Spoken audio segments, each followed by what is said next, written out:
Selamat malam Bapak Guru, pada kesempatan kali ini saya yang bernama Crescentia Alfikan dari kelas 10D SMA Santo Franciscus Xavierus Ruteng izin menjelaskan materi tentang kehidupan masyarakat di masa kerajaan Islam. Eh, sebelum itu sebelum itu kita akan mengetahui di masa Islam itu kerajaan disebut dengan kesultanan, sehingga pimpinnya disebut dengan sultan atau raja dalam bahasa, atau sultan itu biasa disebut raja dalam bahasa Arab. Sultan itu merupakan pimpinan tertinggi. Selain sultan, sebutan lain untuk seorang pemimpin adalah maulana, susuhan, dan panembahan. Pengkultusan dewa yang dimiliki seorang raja tidak lagi terdapat di masa Islam. Di masa Islam, seorang sultan memperkuat kedudukannya dengan mengaitkan dirinya melalui garis keturunan pada Nabi Muhammad SAW. Selain itu, di dalam Islam tidak ada sistem kasta, sehingga seorang sultan bukanlah seorang yang harus ditaati dan juga bukan titisan dari Allah. Sultan hanyalah manusia biasa yang diberikan kelebihan sehingga pantas untuk memimpin suatu kerajaan. Salah satu kelompok ulama yang terkenal di Nusantara adalah Wali Songo atau Wali Sanga atau Sembilan Wali. Nah, anggota Wali Songo banyak menjadi penasihat bagi Kerajaan Demak. Dalam hal pengangkatan raja di masa Islam, terdapat kesamaan dengan pengangkatan raja di dalam sistem pemerintahan agama Hindu-Buddha. Sultan diangkat berdasarkan garis keturunan. Nah, jika dilihat mampu dan berwibawa untuk memimpin, maka anak sultan akan mendapatkan tahta untuk memimpin kerajaan. Mungkinkah teman-teman bertanya mengapa Islam saat itu mudah diterima oleh masyarakat Nusantara? Nah, alasannya itu karena dalam Islam tidak ada sistem kasta. Hal ini menyebabkan aturan kasta sudah tidak berlaku di kehidupan masyarakat di masa kerajaan Islam. Selain kasta, masyarakat juga telah menggunakan nama-nama Arab seperti Muhammad, Abdullah, Umar, Ali, Ibrahim, Hasan, Hamzah, Musa, dan masih banyak lagi.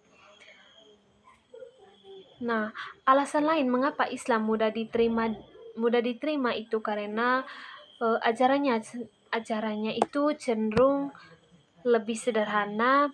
Syarat untuk masuk dalam Islam lebih mudah, tidak mengenal sistem kasta, upacara keagamaan yang lebih sederhana, disebarkan melalui jalan damai atau berbeda dengan Katolik dan Kristen yang disebarkan oleh bangsa asing yang menjajah.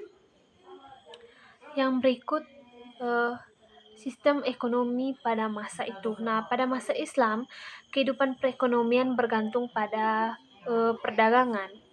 Kalau kita perhatikan itu banyak kerajaan Islam yang terletak di dekat pantai, itu lokasi yang strategis menjadikannya mudah menjadi tempat persinggahan pedagang yang saat itu menggunakan kapal laut.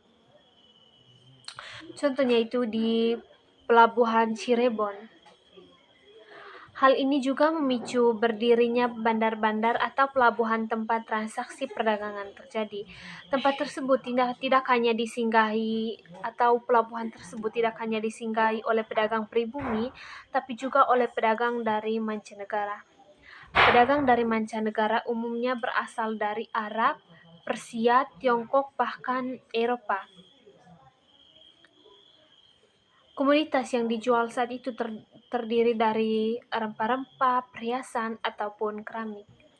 Uniknya, pedagang dari Arab yang dikenal dengan nama Kampung Arab sering dijumpai. Kampung ini terletak di daerah pesisir. Meski begitu, tak jarang kampung ini juga dibentuk di daerah yang jauh dari garis pantai dan cenderung dekat dengan pusat kota yang ramai. Pada masa perkembangan Islam di Nusantara, terjadi kemajuan dari segi budaya. ditemukannya naskah-naskah Islam ataupun sastra-sastra Islam yang bisa menjadi salah satu sumber sejarah perkembangan Islam di Indonesia serta menambah khazanah budaya Islam pada masa itu adalah fakta pendukungnya.